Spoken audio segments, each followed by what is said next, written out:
Silav, evar baş, şev baş, hevanno, hevîdar hûn tev başin, hûn tev bi xêr hatin.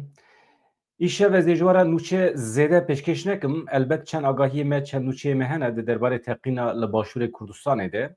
Her wiha li hin deverên din daxuyanî hene di derbarê hin meseleyan de ez ê ji wara elbet pêşkêş bikim. Lê dixwazim ji wara bêjim bîvanê min Yaqûb Güneş e, lêkolîner e. Ez hema bigirim ji wir xêratinê lê bikim. Mamoste Yaqûb merheba bi xêr hatî. مرحبا سرچاوا Çawanî başî. باشم gelek spas ji temaşevanan rajî gelek spas dikim êvar baş wan rajî Malatê ava em hema dest pê bikin niha pêvajoyek ku ev salekî zêdetir e dest pê kiriye cara yekem e ji aliyê dewleta Tirkiye ve gavekî berbiçav hatiye avêtin ew jî destûr da ku heyetekî komisyonê biçe îmraliyê bi Rêzer Abdullah Öcalan re hevdîtineke rûbirû pêk bîne. Aliyê Kurdan ji xwe tê zanîn îcab nake mirov dubare bike pir gav hatin avêtin niyeta baş hate nîşandan. Niha wextê ku mirov bide ber çavan ku Rêzer Abdullah Öcalan ev 30 salin dixwaze ku dewleta Tirk di nava xwe de muhetebekê diyar bike ji bo çareseriya vê meselê. û di dawiya dawiyê de dewleta Tirkî jî muheteb diyar kir, komisyonekê taybet saz kir. Abdullah Öcalan jî wekî muhetebê resmî beyan kir. Veya mana wî çi ye di siyasetê de heqeten? Bedran beriya ku ez bersiva wî bersê bidim îro bi rastî jî rojekî dîrokî ye 27 mijdarê sala 1978 da li gundê Fîsê ev Partiya Karkerên Kurdistan hat avakirin wî pîroz dikim. Bi rastî jî ew mala ku Partiya Karkerê Kurdistan tê de hat avakirin bû mala gelê Kurd ew mal bû welatek. Ez damezirên PKK Mazlum Doğan, Hasan Hayrî, Kemal Pîr û Sakine Cansız bi rastî jî bi bîr tînim. Wan gelek dawa Kurd û Kurdistaniyên ji wê rojê heta îro bi dil û can parast û ev tekoşînekî bêhempa dan û îro jî hatin vê merheleyê hanê ez wan û qehremanên bênav li hengên bênav yên ku ji bona vî welatê canên xwe da cangoriyan hemû bi bîr tînim bejna xwe li ber wan de tewînim. Bêguman gelê Kurd ji wê rojê heta îro gelek bi zor û zehmetiyên hat pir bedelên giran da dem bi dem firsendên aşîtiyê jî çêbû wek cara ewil nol û sisiya da di navbera dewleta Tirkiye û Tirka û PKK da av Kurdan da lê salê nol û 1980 da jî carna hat ceribandin û gelek agirbest hat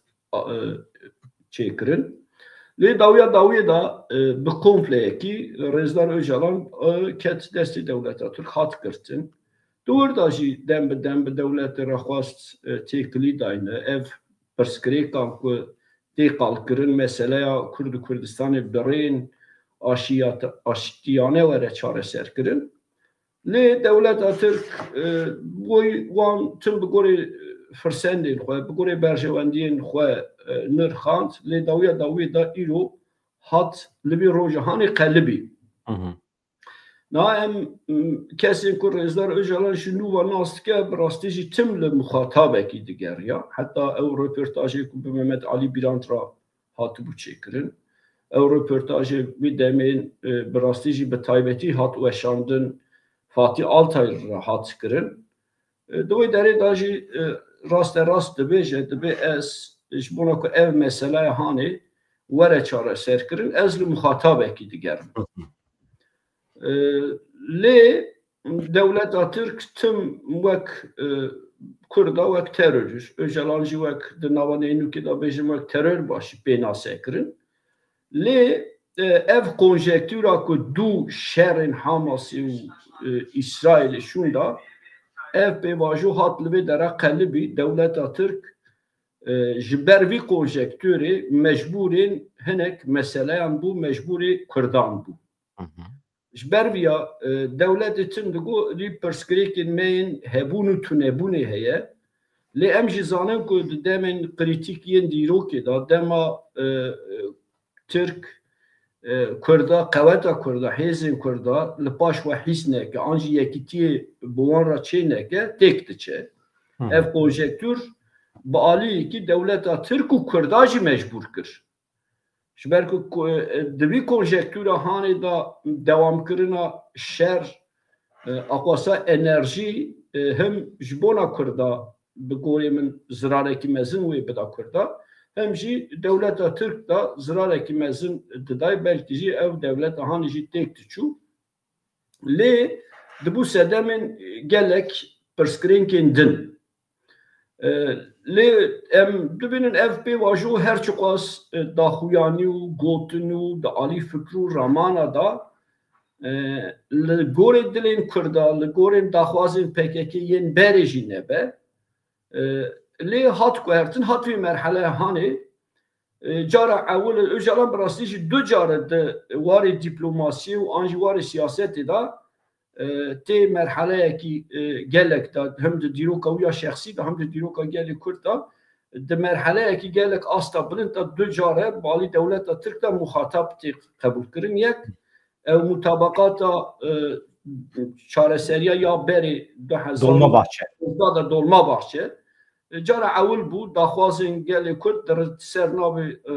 رزدار اوجالان دولما باحچه دا لروی دولتی هات خواندن لی باوه که دولت ترک وی دمی حاضر نبو آنجی کنجکتور بگوری وی دمی نبو او پیواجه آدم تکچو دورا نزدیک 2011 شوندا حتی 2000 حتی وان دمین داویه جی براستی هم تجرید دکی گران هم جی تکبرنا مهیوی و گلی کرد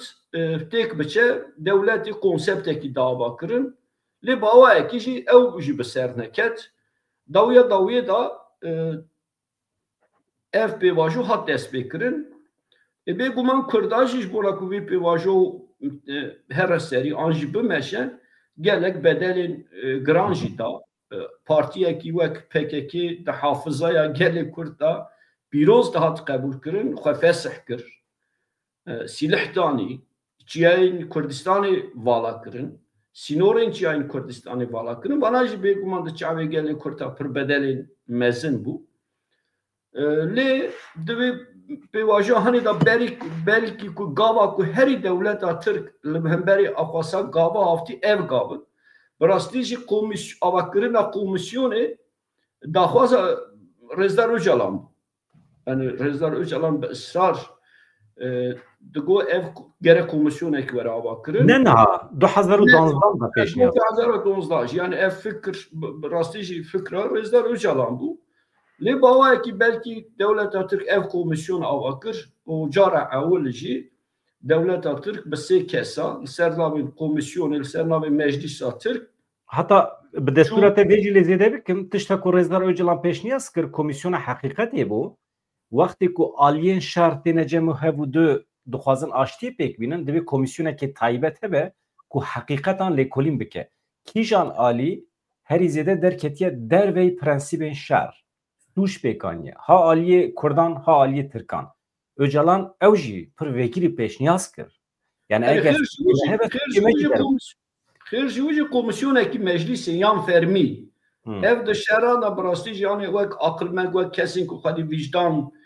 کسی که وان جوکانه باش نکن عقلمندن رشپین وی ولاتی رشپین وی دولتی بگوتنا کردی کسی که به عدالت کسی که خودی وجدان ev de کاری de navbera دو گلان دا آنجی جواکی دا وی فونکسیونی بلیز لی ev komisyonu hani ne komisyonu ki var ev komisyonu ki fermiye yani fermiye meclisi o vekil tedane her çıkmaz komisyonu da embejin partiyedina endam ne da beji li van komisyona disaji sernabe meclisa Türkiye çu Rezdar Öcalan li İmralı ziyaret kirin o derhaqi pevajoy da rubru fikr u ramani o peşeroje da o çaba be çu be kavme Rezdar Öcalan rajı hevditin pekanin yani vakti bizim manevi جوی ساعت شوندا براستی جی دست رئیسدار öcalan hem de قادا سیاست کردان دا هم de قادا سیاست ناونتوی دا hem jî de قادا سیاست Türkiye da بقوت بو زیرفتر بو o edi ev hinek xwedî vicdan rewşenbirên Tirkan jî mesela wiya qebûl dikin ji vê saetê şûn da Rêzdar Öcalan wek muxatabekî fermî li hemberê dewleta Tirk e. Her çi qas nasyonalîstên Tirkiye an jî em nijadperestên Tirkiye em dibîzin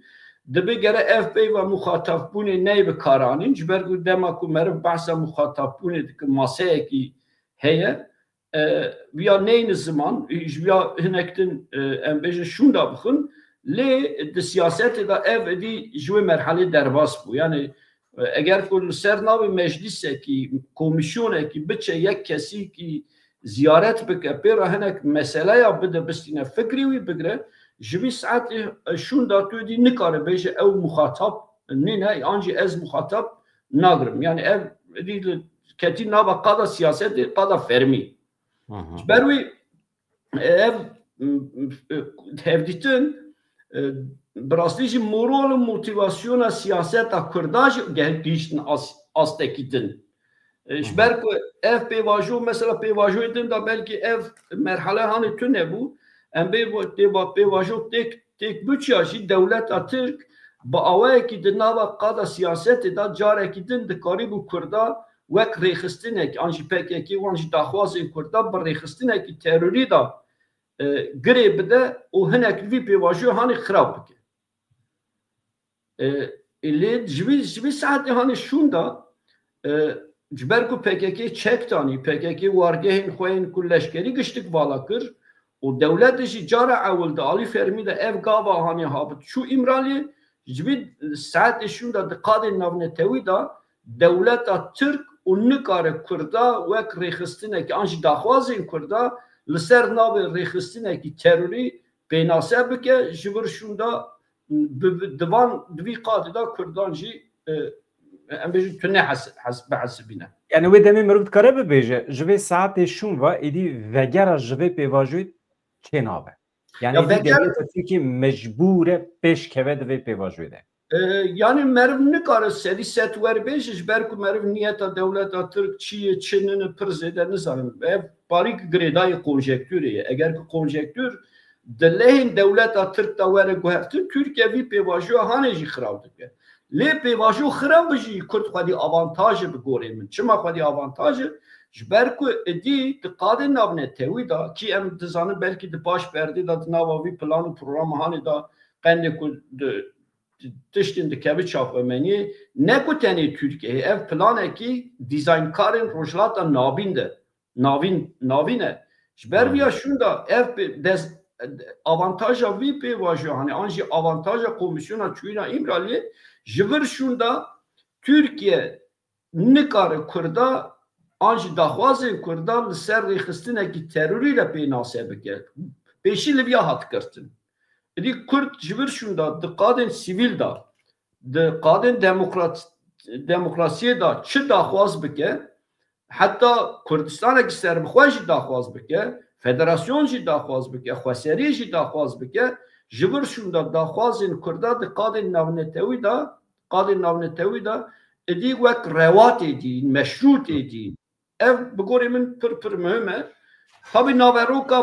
hevdîtinê Çin'in em xwedî agahdar ninin diplomasiyê de jî avantaj neketiye destê Kurdan mesela rayedarên dewleta Tirkiyeyê wisa bi rehetî li Ewropayê li Amerîka êdî nikarin Kurdan ji xwe înkar bikin êdî ew çû înkar çû lê di meseleya naskirina mafê Kurdan de jî êdî Tirkiye mecbûr e li ber derê Ewropayê Amerîkayê wextê ku daw were kirin ew ê çawa bersiva xwe bide eger pêvajo xirab bikin wextê pêvajo xirab nekin ji xwe mafê Kurda gav bigav ew ê were naskirin wisa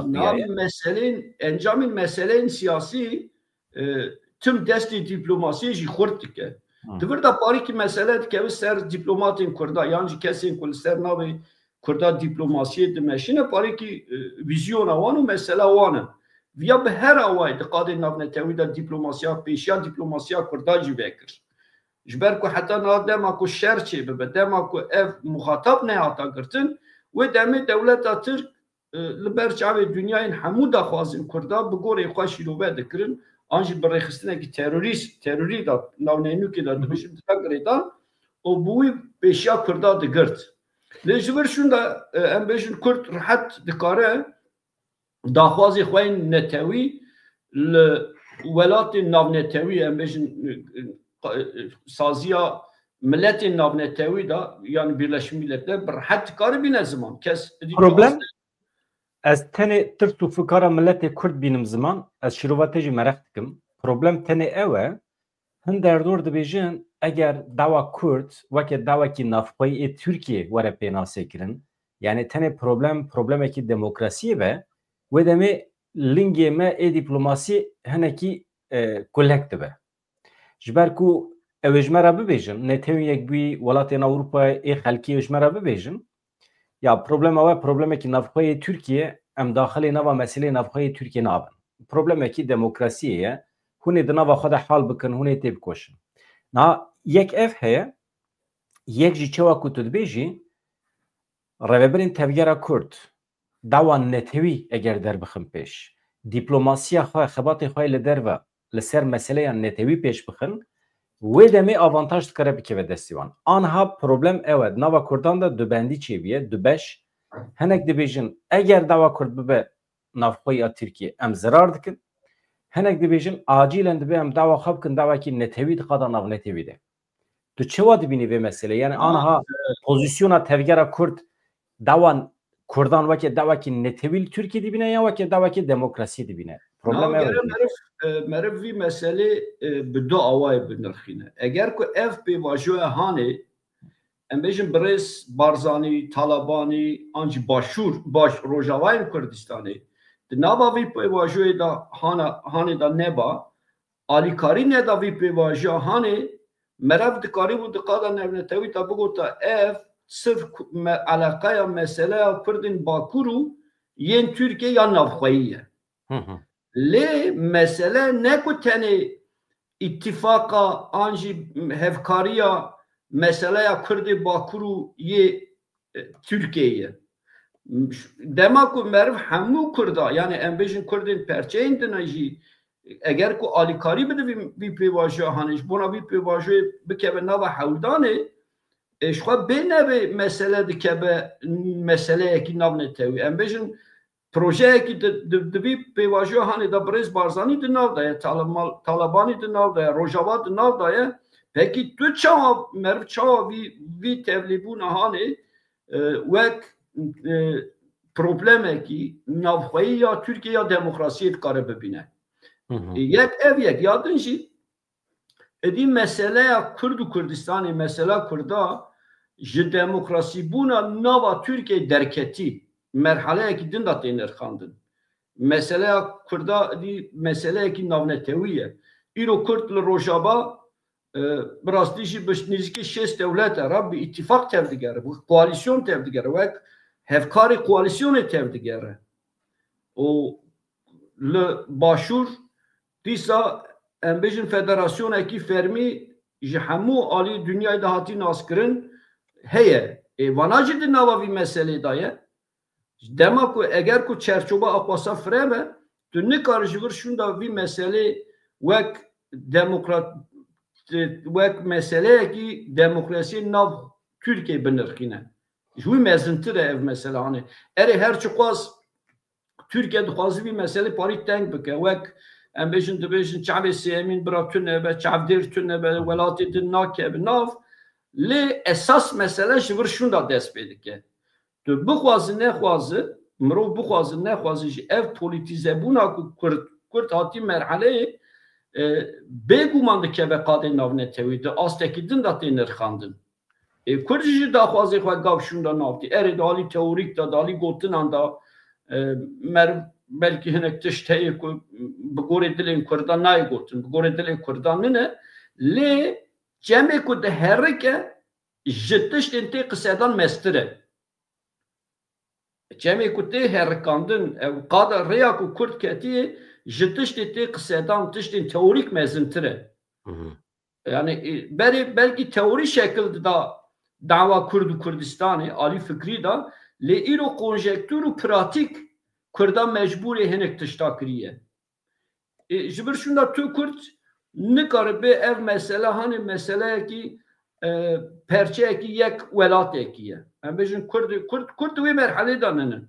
Îro em bêjin di Rojava da gabak tiştekî neyînî diqewime Kurdî her çar aliyên Kurdistanê her çar perçeyên Kurdistanê lê xwedî derdikeve. Li başûr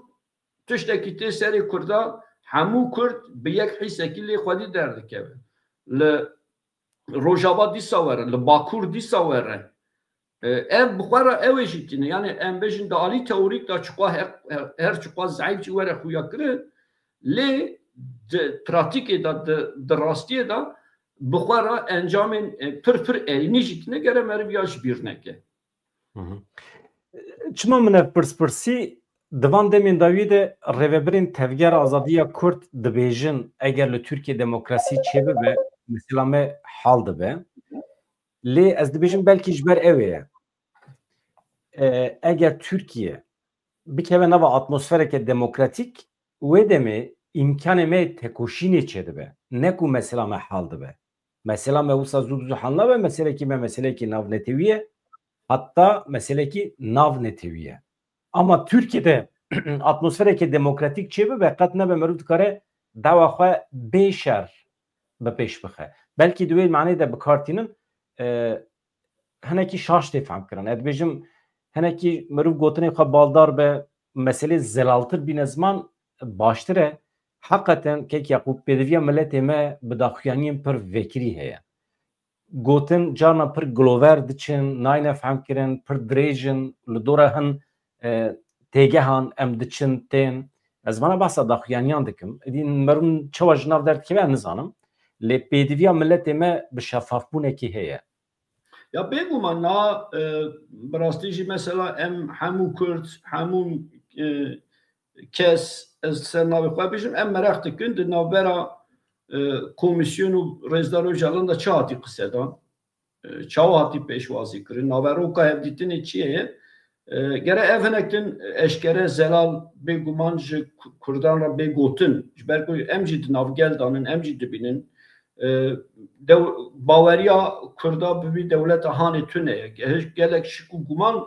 di hişê Kurdan da heye. Siyasetmedarê me erê ez nizanim hani çiqwa mirov dikare bêje çiqwa nikare ez wî nizanim. Lê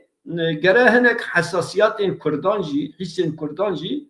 bigirin berçav, bi gorê wî jî tev bigerin. Erê bawerî ji rêxistinên bawerî, Rêzdar Öcalan ra bawerî, bir hareketê ra bawerî tiştekî dine. Lê em dek û dolabê vî dewleta hanê jî baş dizanin di dîrokê da. Fendê vî dewleta hanê jî baş dizanin ji ber ku xifar yani xofa gelê Kurd ji vî tiştê heye. Me sed sala borî da wenda kir. Firsendê ku ket ber destê me, firsendê ku konjektûra wê demê da me wenda kir û em sed salin li benda konjektûrekî wiha bû. Em sed salin me digo ev statûya ku heyî statûya ku statûkaya heyî li rojhilatên navîn perçe bibe, welatên din a zayıf bibe, lewaz bibe, em bikaribin ji wê lewazbûnê mafê xwe yên netewî bi dest bixe. Ev ana em dibînin ku konjektûr bi gorê dilê me ye. Konjektûr di alî erînî da li alî Kurda ye. Edî hemû bar dikebin pêşengên Kurda, siyaseta Kurda. Eger ku carekî din di vî pêvajoya hanê da, di vî konjektûra hanê da, di vî dîzaynkirina rojhilata navîn da siyaseta Kurda ji Kurda ra statûyekî, nasnameyekî, an jî malekî çêneke ne de destên Kurda me çawa li pêşiya xwe em bêjin em hinek mesela em Kurda tewambar dikin Kurdin wê demê ku pêşengî ji Kurda ra dikir wî konjektûrê bi gorê dile Kurda bikane em tewambar dikin. Wê demê Kurd vê dikere siyasetçiyên îro, pêşengên îro tewambar dike. Gerek ya bidin berçavê xwe. Lê tiştek hin aliyên Tirkiye pir teng nêzê meselê dibin. Mesela komisyon çüye be Reza Abdullah Öcalan rahevditin pekaniye ev aliyen tank ve ezbejim tim li benda tiştekine ya Reza Öcalan bu gota kasede bila çekadayne bila Kürt tamamı teslimi devleta Suriye bibin bila pergala xwayi ha rojava helweşinin timusa li bendine ku mucizeyekî derê bikeve İmraliye ji bo wan. Yani tank nêzik nabin gelo. Mesela ev gotina te pir kêfam jê re hat. Yani çemê ku diherike ji tiştên gotîna xaftin pir mezintir e. Ev hinekî ji sebebî wî aliyê dewleta Tirkiyeyê ne çima tank nêz dibin? Mesele hema çekdanîna qesedê ye. Mesela akıl heye mantık heye. Kî dikare divê dewrê de ku dewlet li holê tune ye qesedê rabe çekan dayîne li gor dilê daxwaza dewleta Tirkiyeyê tev bigere. Çawa mümkün e ku Tirk û fikirin? Yani niye da yani namerv ali psikolojiya devlet buna Türkiye'de brastici ez yani henek hek dedim wanji. Çima mesela mem Hamudu pergala sistema perverdeya devleta Türk'ta derbas bu. De hamun dersin diroke da anji de perverde programa perverde da tüm eftiş hat kotin. Em ji durva da hatine wê welatê eger ku em lewaz bikevin, zayıf bikevin, dawiya da kesên ku bibin iktidar me ji vê welatê dikin der. Niha li ser vî psikolojî ev devlete hat avakirin, hîna jî li ser wî psikolojiyê dimeşe. Mesela meriv televizyonê wan, rewşenbirên wan, anjî kes ku tim qala beka dike. Divê pêşeroja me tarîyê, pêşeroja me tehlûkede. Mesela em tişt devê Kurda em viyanna em bê welatin, em bê dewletin, em bê statûnin, lê em tu carî navê pêşeroja me tarîyê kesên ku were me ji vî welatê tê kir der. Çima em xwediyê vî welatê ne. Em de alî psikolojiyê da, alî baweriyê da em zanin ku em xwediyê vî welatê em li vê dera 5000 sala koka me li vê derayê. Ez bawer dikim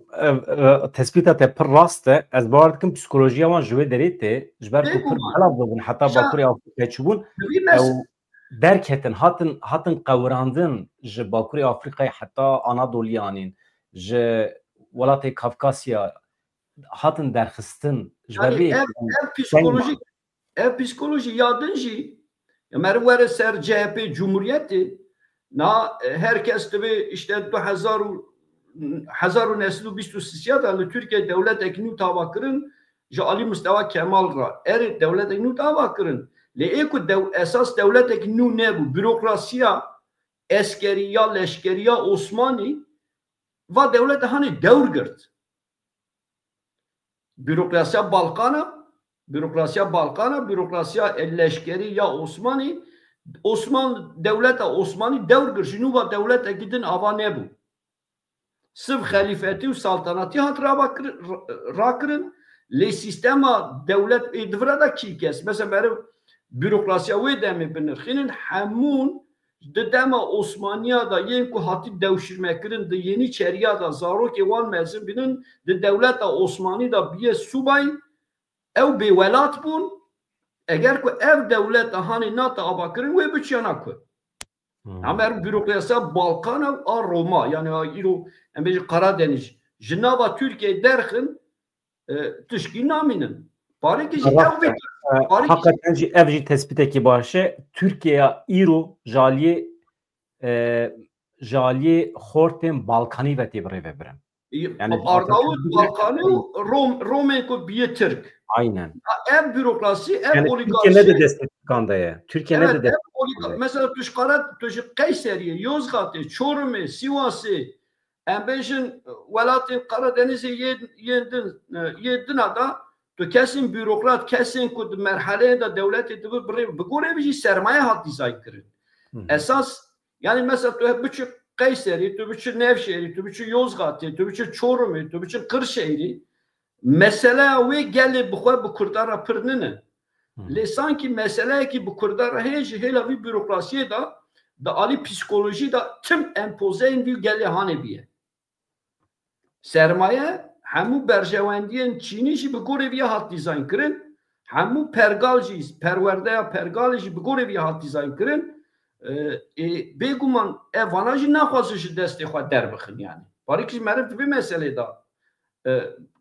نزیک به هنکتن باشتره لیادن جی ترسا گریدای پرسا یا ترسا دنجی اوه نا تنه دنوا باکورین کردستان دا بگورین هجمارا نزیکین 30 milyon Kürtişin. Rojava 2 milyon 3 milyon. I başur Rojlat. O van Kurdanaji brastiji de 7 salin davida de 5 salin davida gelek politize bun siyaset alimi, politika alimi o hişmenditiye ki neteviçi bu. Eğer ku ev ji ali devleta Türk da ali fermi da vere nas kirin ev kesin ku dema me bahs kir bürokrasiya Balkan ya Roma xwed xeteriye ki mezin da dibine xwed tekçuyine da dibine esas hemû mesele ev belki Merv dikarev ya çawa belki hani me deme bahsa teoriyen Kurdan yeni hakir ev nermbun ev zamanı ku akasa nerm akasa vek parik ji taviz kar te xuya kirin belki ji bona nerm kirina bürokrasi u hişmenditiya ku Türkiye li ser hati ava kirin li ser wî merv dikar alî psikolojik da alî sosyopsikolojik da jî wisa binirxîne bigore min. Eminek basa Rojava bikin. Bêguman Rojava gula dilê me ye. Duh daxuyaniya Mehmet Metiner balkêş bû milvê derê par vekir. Rast dere ve iddiaya nizanim dibêje Tayyip Erdoğan hêdî xwe fêr dike ku statûya Rojavayê Kurdistanê nas bike. Dibêje sibê du spêger diqada navnetewî de Rojava were naskirin. Tayyip Erdoğan li dijber nakeve. Hatta alîgir e. Çawa ku me weke dewleta Tirkiye bi başûrê Kurdistanê re tekiliya xwe xweş kir, geş kir, pêş xist dibe em amade ne eyna wê bi Rojavayê Kurdistanê jî pêş bixin. Bawer dikim daxuyaniya Mazlûm Abdî bandor li wan kiriye. Dibe em pir dixwazin bibîsin ku Mazlûm Abdî tim bibêje em weke rêveberiya xwe ser, em weke qesede ji bo dewleta Tirkiye ne gefin ne tehdîtin. Tu çi dibêjî Tayyip Erdoğan samimiye divan daxuyaniya xwe de ya Mehmet Metiner ji ber xwe derdixe? Ya vallahi na Mehmet Metiner divî warê de mirovekî xwedî sabıqayê. Merv yani berv ji ber ser min gotinên Mehmet Metiner nikariv ya wek rast bigire dest şîrove jî bike. Lê merv dikare bi konjektûrê ve hinek binirxîne. Bi rastî jî divî konjektûra hanê da divî gengeşiya hanê da pêvistiya dewleta Tirk bi aramiyê an jî bi şer tune. Jêra wext lazim e ji ber ku konjektûr tişta ku wan texmîn nedikir pir birlez qewimî û xwe bê hazir dîtin haziriyên vê pêvajoya hanê nekiribû haziriyên vê konjektûra hanê nekiribû çawa Baxçelî ji nişkava çû cem wekîlên demê destê wan girtin dûra jî deng li Rêzdar Öcalan kir meriv kivşeyê ku telaşekî wan hebû lê ana ev telaşa wan hêdî ew wexta ku wan dixwest bi gorî dilê wan hatî wê merhelê lê dewleta karakterê dewleta Tirk û Erdoğan jî ev karakterê wan heye eger ku pêvîstî bi naskirina yani bi gorî berjewendiyê wan bi gorî ku plan û programê ku ew dimeşînin pêvîstî bi dest naskirina Rojavayên Kurdistanê hebe ji wî jî texsîr nake Erdoğan wan aliya da mirovekî pragmatîs e lê Kurd ji gotinên Erdoğan zêdetir bêguman bi gorî xwe jî planekî programekî û stratejiyekî Rojava heye bêguman birê got daxuyaniyên gotinên Mazlûm Abdî Kurd tu carê li hemberî Tirkiyeyê alî dijminî da tev negeriye tu carê Rojava Türkiye ji xwe re dijmin nedîtî li hemberî êriştî yani nedîtî tim gotî em destê xwe dostane dirêjin dewleta Tirk kirî dixwazin gelê Tirk û Kurd bi hevra aramî bijîn lê dewleta Tirk ji vê re müsait nebû yani nehatibû vê merhele hanê Mazlûm Abdî jî dibe ez yani madem ki em de aynı erdînkariyê danî ji xwe Rojava dewama Kurdistana Bakurê Elbet. Tu nikarî li Rojava şer bikî êrişên Rojava bikî di nava Bakur da jî bi aramî bi Kurda bijî. Yani ev dijî diyalektikê yani meriv nikare birayê min ra li alî bin xetê şer dikî li ser xetê bi min re bi aramî dijî. Wê demê dema ku tu ev meneya vî pêvajoya hanê namîne. Ew jî yani dî ji ber ku Rojava erê piçûk lê tesîra wî pir zêde ye. Na hinek tiştê em bêjin mıknatîs bi gorê xwe tiştekî pir piçûk e lê pir tişta dikişîne xwe. Belkî Rojava perçeya Kurdistanê ya herî piçûk bû lê anha ku tesîra ku li Rojava li hemû Kurdistanê dike belkî Bakur nîvî wî nikare bike. Yani ji wek dewletekî İsraîl em bêj dewletekî İsraîl dewletekî ne milyon ne lê tesîra wî ya li dünyayê tesîra ku qada ku lê tesîr dike sed qatî jî İsraîlê mezintir e. Rojava jî îro parî were yani qada ku lê em bêjin bi alî qadê da gelek biçûk e lê tesîra ku li Kurdistanê dike 10 qat ji Rojava meztir e. Elbet. Aldar Halil ji rêveberên Rojavayê Kurdistanê îro axivî hevalê ku merex bikin vîdeoya wî heye di min vê nîvrayê parve kiriye. Tiştên balkêş dibêje dibe li Sûriyê hemî pergal yek bi yek têk çûn niha tenê pergala me maye û ya Heteşê maye li ser piya.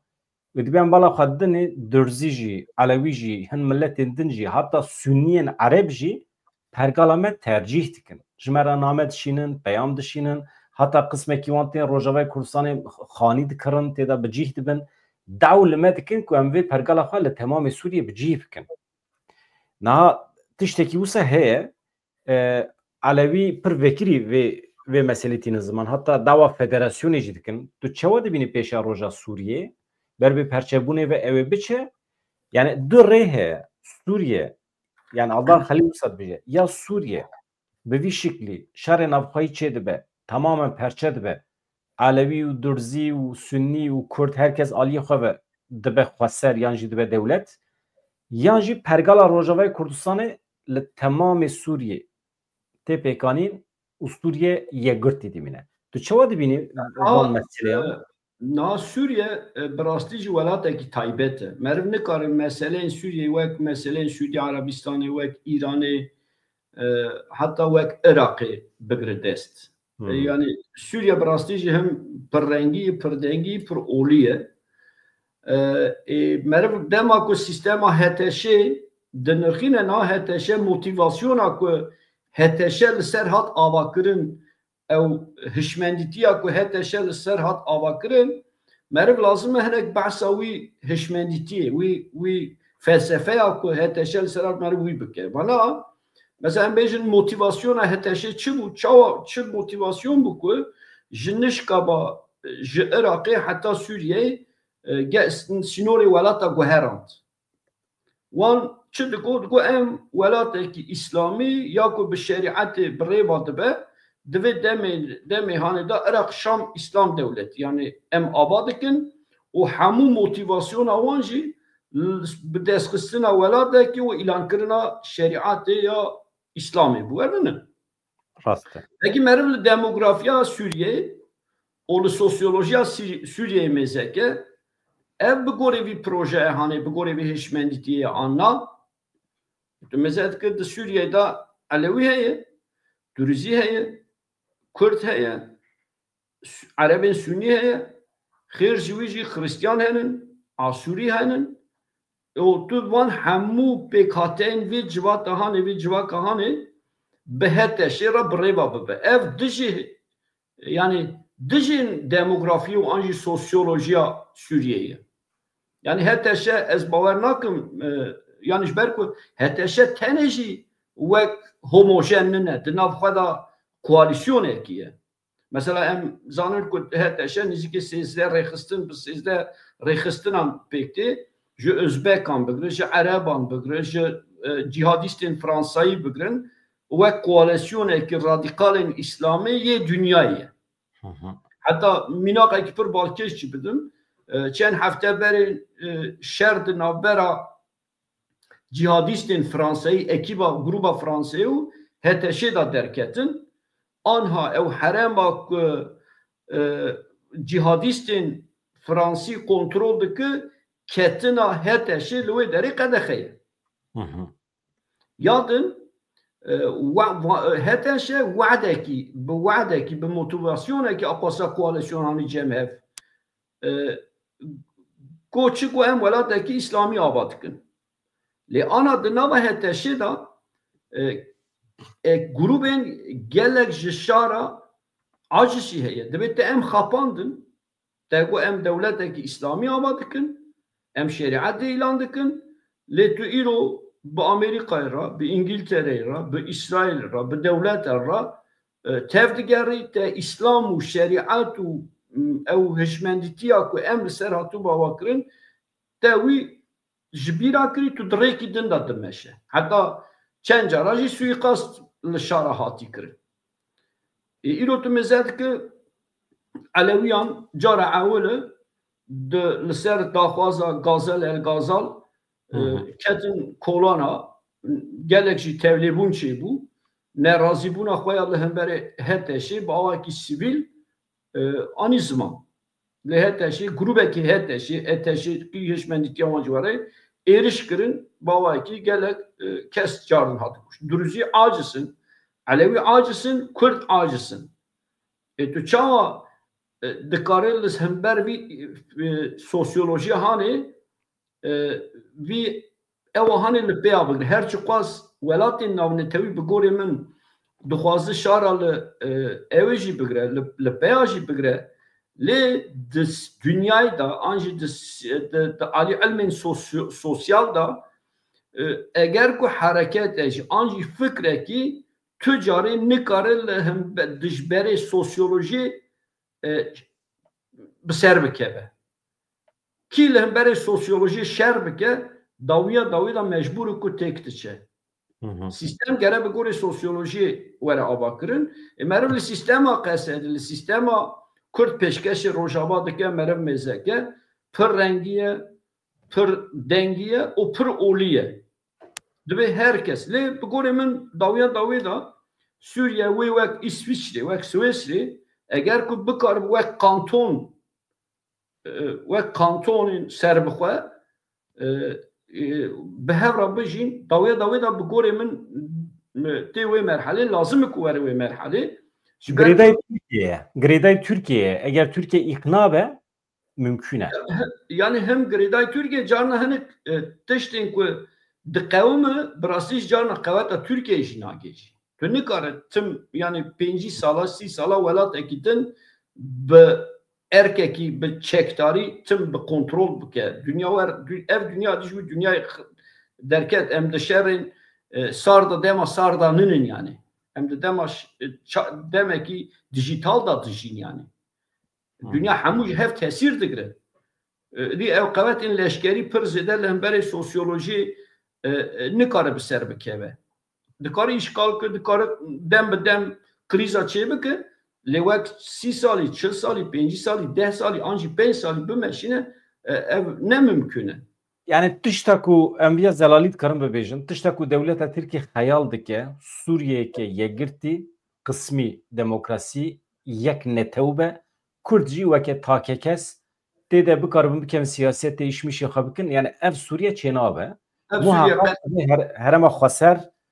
ya îro dibe hebe Elewî li gorî xwe Durzî li gorî xwe xwe bixwe rêve bibin. Yani rêvebiriyên heremî wisa xuya ye mecbûrî ye li Sûriye.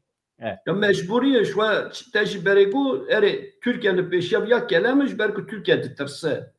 Yani Türkiye belki ser devleteki netevperest işmendetiye ki netevperest hati abakırın Türkiye ya gelek ditirse le dawiya da Türkiye mecbur iş bitişti hani da razı bibe. Yani dünya şviya rajı müsaade nakı. Carekitin Türkiye bari leşkeri da bike Suriye henek hamu harama bu kore dili xwe dizayn bike faktör ki ve İsrail heye. Yani İroji mesela o Güney haremeki bu Netanyahu ziyaret kırı bu. İro İsrail'i loy derece xist. O xeyirci ve ji merv gene yani Türkiye'de avakidin mecbur ku bir projeye ku Suriye ya pir rengi ya pir dengi kabul bike. Ji ber ku دوالاهی دا هینا ایرشکرنا ایرانی هیه اگر که ترکیه دوی فکری که نجات پرست تب بگره دروشلات دا ناوین دا او والاهی ها که جی ایرانی چه دبه ترکیه بی قوت دا کرده آنجی بی قوت این کسی دنا نکاری بی حرمی هانه جی کنترول بکه و دنیا جی جبیاره مساعده جی ناکه gelek spasya nûçeyek heye pir zêde hema nelezgîne jî beriya çend saatan ket ajansan Adaleta Tirk ji bo Selaheddîn Demirtaş heta 7 salan cezayê zîndanê xwestiye. Tam divê demê de ku herkes li bendê bû ku piştî biryara dawiya dadgeha mafê Mirvanî Avrupayê Selaheddîn Demirtaş hevserokê berê yê HDP serbest were berdan tam berovajî dozê nû lê têne vekirin. Vê carê bi sûcbariya heqareta li Serokkomar Recep Tayyip Erdogan li dijî doz hatiye vekirin. Dozger daxwaza cezayê hepsê heta 7 salan dike. Dozger iddia dike ku Selaheddîn Demirtaş beriya salan hem li Mêrsînê hem li Diyarbekirê di axaftinên xwe de di mîtînga de yan jî li meclîsê heqaret li Serokkomar kiriye. Lewma xwest ji sal û sê mehan heta 7 salan cezayê zîndanê lê were birîn. Tu çawa şîrove dikî dewleta Tirkiye aqil zay kiriye çawa ye ve çi adalete hakikaten ez şok bûm yani. Ya me di programa te ya berê ya sê hefte berê da dîsa di programa hanê da hem Fethî Yıldız hem jî Bahçeli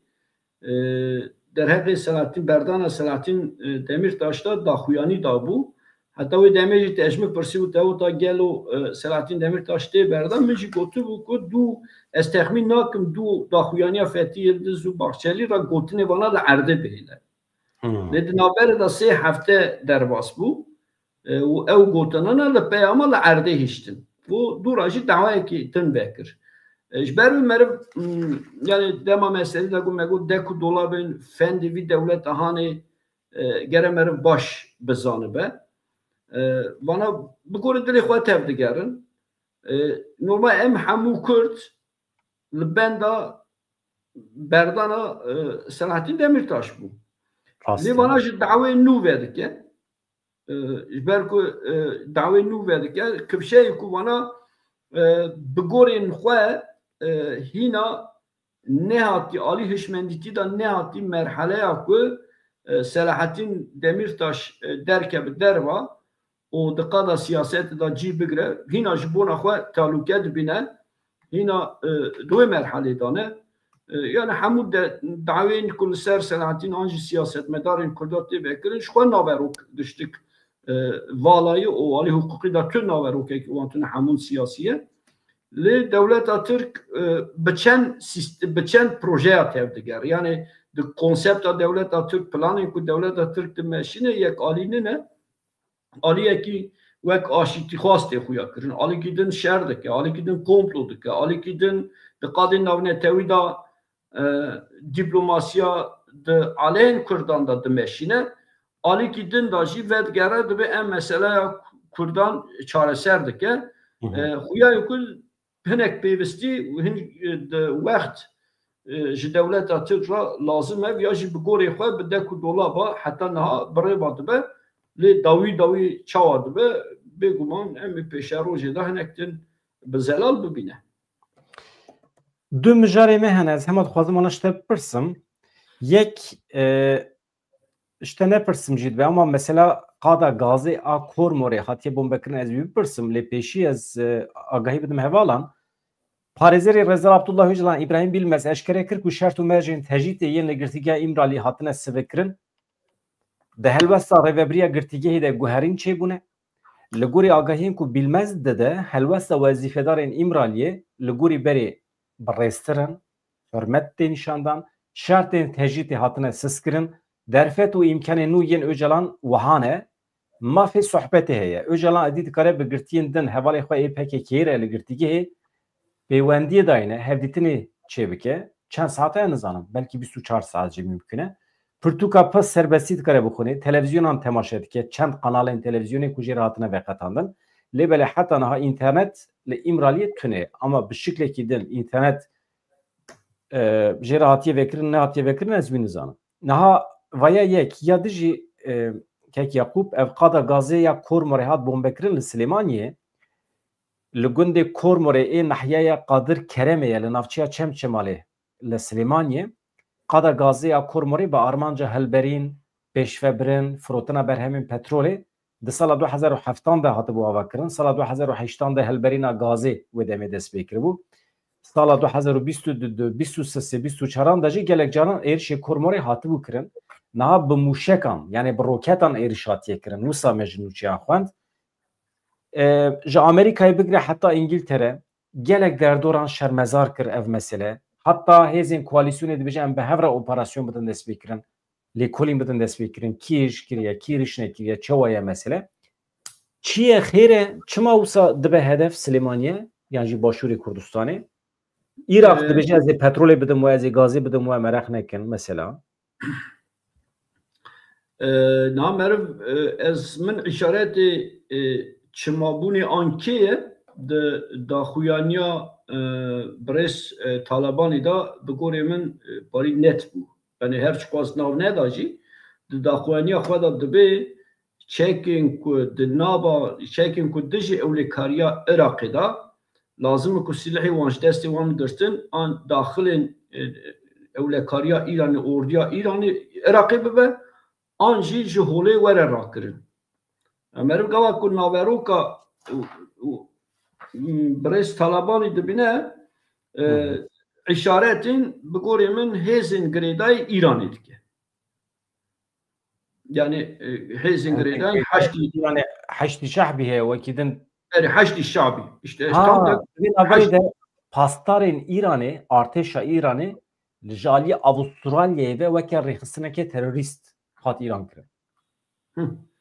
işte همون مسئله پاری ایرانی بگیرید یعنی ام کسی که سیاست روجلات ناوین دمشینه آنجی بی کنجکتورانی دمشینه هر کس زانه که داویه دا هدف همو اف دیزاین هانی ایرانش برکو حتی ایران با اوه که نه مرحله که اف دیزاین بون بسر ناکبه ایران بگوره من جوی پیواشه هانی هم عاجزه yani İran jviya bigori min gelek acizse berku demin dawi da em bejin hem malbata Brez Barzani hem Talabani bi vî pêvajoya hanê ra tev digere yani bi pêvajoya ku Rêzdar Öcalan dayî dest pê kirin bi vî pêvajoya hanê ra eleqedarin İran dem bi dem êrişên wiha wek tehdît وک چافترسی بکارتینه بگوری من باش وی کاری دا همو اشارت هیزین گریدای ایرانی نشان داده ایران جی بگوری خواه قوت خواه نشان کرده بکه آنجی کرد گاوی که کرد داویش دوی پیوشی هانی دا لبری دیجی برجواندی خود بینه دم بدم اشارتی بیاد ده از ور کارم بیشم کی مرد دا خویانی داشی مثلا بیشن حتی اکیبه کی شیعی یا ابو نجاب اوجی اکیبه کی شیعی وانجی دا خویانی گو تو علاقه ما بوی مثلا هانی تونه لیوانجی گاواکو اوج ناو درکن او هناك دنگری داین عراقینه لی همو اشارت حشد شعبی و هزین گریدای ایرانی دده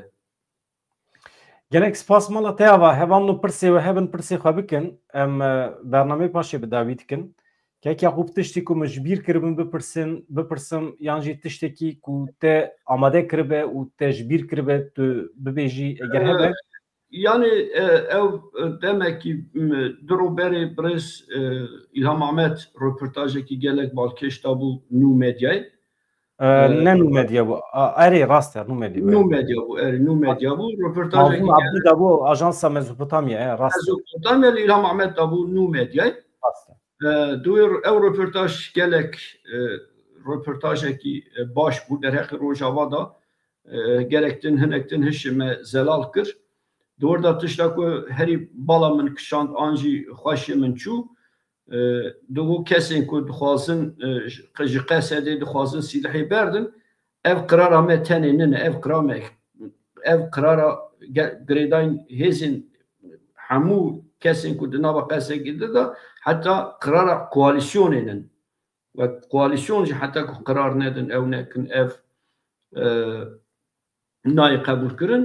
یادن جی دو استخمین دکم به ترکیه دوی ملی güvenlik kurulu توبون لترکیه دو هفدیتنا komisyonu ya İmraliye da heft xal ve şandın li xala yekemin hina PKK, KCK, YPG, YPJ hemû wek rêxistinin terörist dîsa îlan kir û şerên li hemberî vana wê em ê bidomînin wê manî da ev xalekî kir lê ad wir da bala min kişand di nava wan rêxistinên terörîstî da qala qesedê nekir ev jinektin bala min kişand û ez dixwazim wana bêjim wekî din tişta ku em Röportaja di nû medyaya da hevalê me Diyar Ciwan röportaj çêkiribû destê wî sam bi rastî ji röportaja gelek İlham Ahmed ra erê serkeftiye lê tişta ku ez aciziya xwe jî bînim ziman mesela hevalê me rojnameger ku heta niha di jiyana xwe de tim Kurdî axivîne wextê ku diçin röportajên bi kesiyetiyên Kurd ra dikin û bi Tirkî diweşînin ez hinekî aciz dibim rêz û hurmetê xwe nîşanê hevalê me Diyar Ciwan didim Diyar Ciwan bi rastî Kurdiya jî gelek baş in lê çima Tirkî ama soz daye ku malperê Kurdî jî vebin ew ê van xebatê xwe ne bi Tirkî lê bi Kurdî bimeşîne Diyara jî serkeftin dixwazim destê wî sawa mala te ava em jî bivîya we wekî din hevan û pirsê hene hebûna rêveberiya xwetir bawê fermî çima qebûl nake Awropa çima Awropa rêveberiya xweser bawekî fermî qebûl nake yani statûya Rojava çima qebûl nake dibêje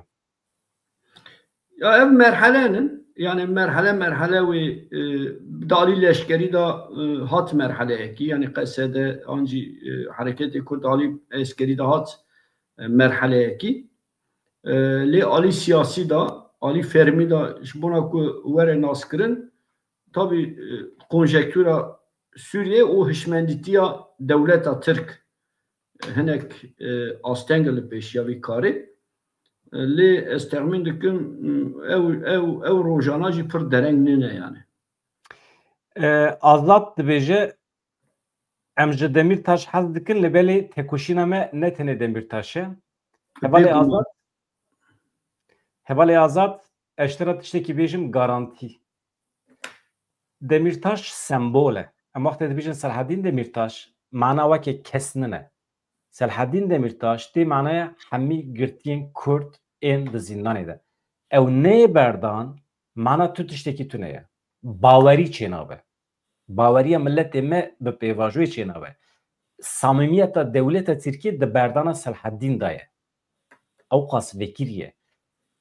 heft sal ceza li Selaheddîn Demirtaş were birîn û tu bibêjî dewleta Tirk samimiyet durist e gavan da bêje ez bawer nakim milletê me jî bawer nake ew qasa zelal e yani baş e ev jî bîvê we keko mala te ava ez dibêjim bernameyekê têr û tijî bû her hebî kek Yakup Güneş ez da tiştekî bêjim kesên ku temaşe dike biraz kerema xwe ra ji kanalê ra bibin abûne û begem bikin parve bikin bi rastî jî kanalê wiha Kurdî û gelek kêfa me jêtî ji ber ku medyayên Kurdî da idî Kurdî gelek kêm biye ji ber vîya ev kanala hanegere hinek tin mezin be hinek tin bela bibe îştera jî serkeftin dem baş mala te ava hevano gotinên Rêzdar Yakup Güneş bînin cî hişkerema xwe ra mala we ava her hebin xatirê we dem baş